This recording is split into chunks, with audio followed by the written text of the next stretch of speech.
kena breast cancer, kanker payudara grade 2. Nah, lalu saya Assalamualaikum, jumpa lagi dengan saya Ani di Stani Story ya. Simak cerita-ceritanya Mbak Ronani, penyintas kanker payudara sampai habis ya. Siapa tahu kita terinspirasi. Jangan lupa like, comment, subscribe, dan share bagi teman-teman. Semoga bermanfaat ya. Terima kasih.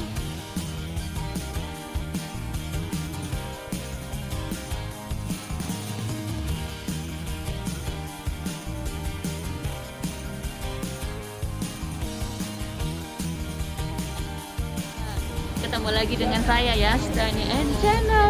Saat ini kita bertemu dengan Mbak Ronani. Nanti bisa kenalan sendiri ya. Beliau adalah penyintas kanker payudara. Orangnya ramah, cakep, dan wah keren banget. Saya ingin mengetahui ya, awalnya Mbak Ronani bisa tahu kalau dia ada kankernya, terus bagaimana beliau menyikapi semua itu dan menjalani semuanya hingga sampai sekarang. Nah, sekarang saya perkenalkan ke Mbak Ronani. Silahkan perkenalkan diri Mbak Ronani. Terima kasih kawan-kawan. Selamat siang semuanya. Saya ucapkan dimanapun kawan berada, entah di Indonesia, entah di luar negeri, dimanapun di Asia ataupun di Eropa yang mungkin nonton video ini, saya ucapkan selamat siang, good afternoon, and good night. Mungkin di sana malam atau sore ya. Selamat hari apa aja? Ya. Selamat situasi apa aja? Saya asli dari Tulungagung, Tetangga. Nggak sengaja ini tetangga. Iya. Jumpa nggak sengaja di grup. Iya, tetangga. Dan saya itu pertama kali merasa ada sesuatu yang nggak beres itu berawal dari lengan saya. Lengan saya ini 1 tahun linu. Jadi karena saya tuh hobinya olahraga, saya pikir itu karena saya terlalu over olahraga, saya pikir ya. Tapi setelah saya kan kalau olahraga kan pakai karet itu ya, pakai karet untuk naruh HP itu. Tapi itu saya lepaskan, saya pakai yang bluetooth. Tapi ternyata setelah pakai bluetooth, ini lengannya masih sering linu yang sini. Nggak ngitung apa. Terus dari sana itu pada waktu awal Maret ya, akhir Februari atau akhir Februari itu nggak sengaja saya di sini bekerja sebagai pengasuh anak ya. Pengasuh anak. Nah, momongan saya udah besar, waktu tidur itu nggak sengaja menyenggol payudara sendiri. Dan ini pundaknya tuh nyenggol gitu, terasa sakit, terus saya langsung check up waktu itu. Terus saya menemukan benjolan kecil satu kuku gini terasa sakit di lurus angka 1. Terus saya langsung googling. Iya, angka 1 sini. Jam 1, angka jam 1. Itu ya jam 1 itu. Nah, dari sana saya langsung ke toilet, saya check up sendiri, saya menemukan kayak benjolan kecil di sini, saya langsung Google ke Mbak Google, tanda-tandanya Mbak Google. Ya gimana kan malam-malam itu kan nggak mungkin tanya orang, atas sudah tidur semua, jadi jam keluarnya saya langsung search ke Mbak Google, tanda-tandanya kanker payudara itu seperti apa, tumor payudara itu seperti apa. Setelah saya lihat semua tanda-tandanya itu, saya langsung nggak bisa tidur sampai subuh. Kasihan.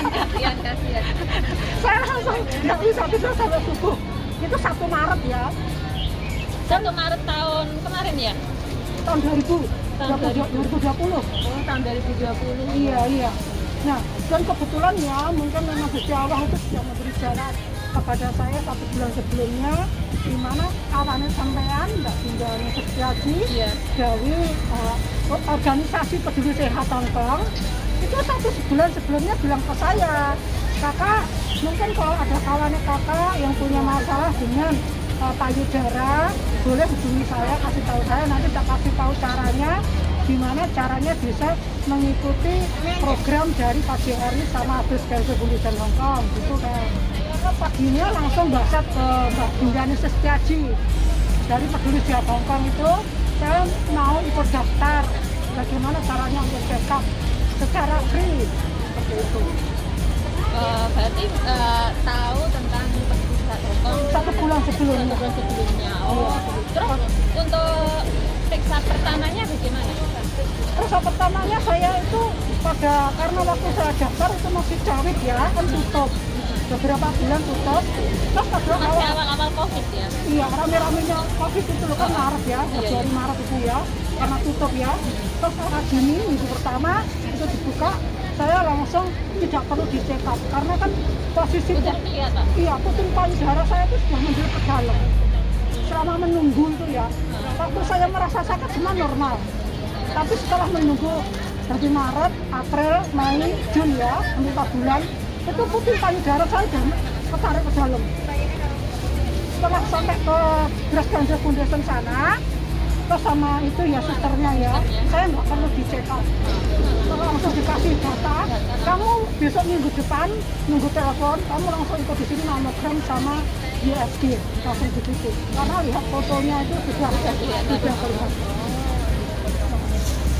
Terus lanjutannya kan udah kena cancer ya. Setelah itu rujukan untuk operasinya bagaimana? Apa harus kita dengan biaya sendiri atau dengan bagaimana untuk biaya-biayanya juga? Nah itu banyak teman-teman yang bertanya ya ke teman-teman, Mbak, kalau misalnya kita sakit, terus kita operasi, terus kita harus opname, terus itu siapa yang mendampingi, terus biayanya bagaimana? Nah ini mbaknya udah merasakan ya, jadi bukan katanya lagi ya, Mbak Rona ini sudah tahu bahwa sakitnya bagaimana, harus rongsennya bagaimana, dan di rumah sakitnya bagaimana. Kita dengar. Kawan itu nggak hanya mendengarkan dari katanya orang, katanya si Anu, katanya si itu, katanya si ini ya. Ini pengalaman saya pribadi yang langsung menjalaninya. Jadi waktu dari Peduli Sehat Hongkong itu saya ikut program yang kerjasama dengan KJRI, mulai dari pemeriksaan awal itu yaitu mamogram sama USG. Nah setelah selesai itu saya lanjut ke biopsi. Itu semuanya gratis ya, itu semuanya gratis. Gratis loh. Jadi jangan takut, bener-bener gratis. Tapi dengan produser ya, harus ada KTP dan kontrak kerja. Nah, harus resmi, nggak asal nyelonong ikut, nggak boleh. nggak boleh harus nyelonong pergi. Halo. Harus resmi ya, harus terdata di KJRI. Karena data kita masuk ke sana. Nah, semuanya itu free. Terus selanjutnya itu sudah menjalani 3 kali pengecekan, lalu dari hasilnya yang biopsi itulah saya didiagnosa kena breast cancer, kanker payudara grade 2. Nah lalu saya dirujuk dengan ditujukan ke rumah sakit pemerintah, di sana. Lalu di bulan berikutnya itu kan saya kan pas terakhir didiagnosa tanggal 30 Juni. Nanti bulan Juli ini aku langsung masuk ke proses ke scan. Kalau scan ini ya, kalau diminta untuk scan itu bukan tanggung jawab pemerintah karena kita belum masuk ke rumah sakit ya, masih di luar rumah sakit, data kita belum masuk rumah sakit. Mbak, permisi, scan itu apa sih? Scan, CT scan atau BAS scan. CT scan itu tubuh kita akan diinfus dengan serum khusus ya, serum khusus. Nah itu nanti jarak kita harus benar-benar tenang, nggak boleh takut, nggak boleh nangis, nggak boleh sedih, nggak boleh gerak saat di scan. Itu biayanya sangat mahal. Kalau dapat diskonan ya, dapat bantuan dari pihak dokternya ataupun dari pihak orang-orang yang sibuk di dunia kesehatan, itu dapat diskonan 4.500. Biayanya bisa 15.000 sampai 20.000. Itu ya, kalau itu. Nah, itu bayar sendiri, itu majikan yang bayar ya. Asuransi. Nah, itu nanti diklaimkan ke asuransi. Nah, itu kebetulan saya itu kena 10.500. Karena kan dapat diskonan 4.500. Kebetulan saya punya bos itu punya kawan suster di rumah sakit Hongkong. Seperti itu ya. Semua sebab kebetulan ya, karena Tuhan itu selalu memberi jalan terbaik buat kita yang mau berusaha. Kebetulan tidak kebetulan. Iya. semua sudah dari yang sudah ada garisnya. Iya, sudah bersama Tuhan. Kita tinggal jalani saja. Nah, setelah selesai di scan itu dimasukkan ke mesin, tubuh kita sudah tidur, ini sudah dibuka, itu tak di laser. Jadi dikeluar, seluruh masukkan badan. itu dicek seluruh anggota badan kita itu apakah ada penyakit lainnya atau tidak.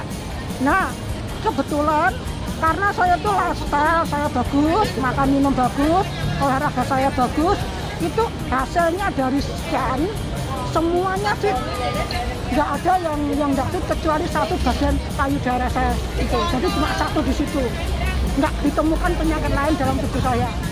Karena itu untuk memastikan di pengobatan berikutnya, gitu ya saya. Nah dari sana terus saya masuk ke rumah sakit pemerintah dan untuk biayanya. Poinnya ini ya kawan-kawan. Iya, banyak yang tanya ini. Nah, ini bukan hanya katanya, tapi memang benar-benar pembiayaan kanker payudara dari awal sampai akhir itu kalau di Indonesia ya. Dari informasi kita kawan-kawan yang senasib dengan saya ya, itu dibutuhkan dari tahap awal sampai tahap akhir sampai sembuh nanti itu biaya keseluruhannya sekitar 300 sama 400 juta. Itu kalau di Indonesia ya, ya. Di Indonesia. Di Hongkong kalau lebih sembuh mahal. ya. Iya kalau sembuh itu pun kalau mampu berobat sampai pertama sama akhir. Nah, kalau di Hongkong pasti lebih mahal lagi. Iya. Karena apa? Pengobatan lebih bagus. Nah, lebih bagus. Tapi itu pun juga dibayar oleh Breast Cancer Foundation Hong Kong sama pemerintah. Jadi kawan-kawan jangan khawatir masalah biaya. Dan kita pun cuma membayar biaya administrasi seperti itu. Dan biaya administrasinya tidak lebih dari 200 dolar Hong Kong di bawahnya. Saya untuk operasi aja ya, itu cek. Untuk operasi pada biayanya 50 juta lebih. Itu di sini ya, cuma membayar administrasinya 195. Itu cuma membayar administrasinya 195. Itu administrasi tertinggi yang saya bayar. Untuk obatnya juga di bawah 195 itu tertinggi ya? Iya, tertinggi untuk operasi. Karena toh untuk selanjutnya setelah operasi itu, saya operasi tanggal 28 Juli. Jadi dipercepat. Saya awal Juni check up, akhir Juli, jadi 2 bulan saja prosesnya langsung di operasi total ini saya nggak punya payudara satu kiri. Jadi saya nih wanita berpayudara satu. Nggak apa-apa, yang penting tetap sehat. Ya kami lihat saya tetap happy, tetap bahagia. Bahagianya kenapa? Karena udah merasa bebas dari yang namanya penyakit kanker.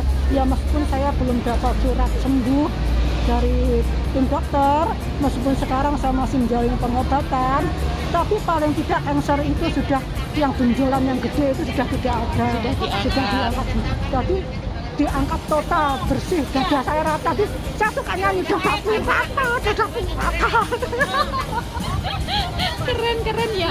Nanti kalau mau tahu lebih detail tentang Mbak Ronani nanti ada di deskripsi ya, atau nanti saya tuliskan di bawah nanti Facebooknya dan akun YouTube-nya Mbak Ronani ya, nanti bisa follow dan klik beliaunya juga gitu untuk info-info tentang kesehatan bagi yang berada di Hong Kong gitu ya. Ya, karena gini pengalaman saya selama menjalani pengobatan semuanya saya sharing di YouTube.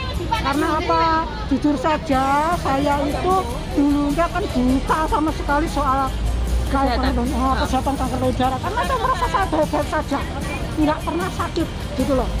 Nah, dan saya kena sakit juga bukan karena saya salah makan, tapi dari pengalaman saya yang stres masa lalu. Saya punya pengalaman yang nggak menyenangkan tahun 2014 sampai 2016, di mana saya dulu tuh sangat pendiam, tidak suka curhat, tidak suka ngomong. Kalau disakitin orang pun saya lebih banyak diem, susah marah. Ternyata itu nggak baik. Ternyata itu nggak baik. Iya, dengar teman-teman. Ini poin yang utama juga ini. Jadi sendiri. Ternyata penyakit itu bisa datang dari pikiran kita yang ngenes sendiri ya. Itu saya tahunya waktu saya di rumah sakit ya, waktu menjalani sebelum operasi, dari hasil scan itu kan dibuka di komputer, ada tim 3 dokter. Itu waktu mengecek semua data saya itu dokternya pada begini, ini body kamu sangat fit, kamu sangat sehat, darahnya sangat bersih, kok kamu bisa kena kanker payudara gitu kan. Itu tandanya kamu bagus, makan minummu bagus, hidup kamu hari-hari bagus, tapi kenapa kamu punya breast cancer, darah breast cancer, kena kanker payudara, itu kenapa gitu kan.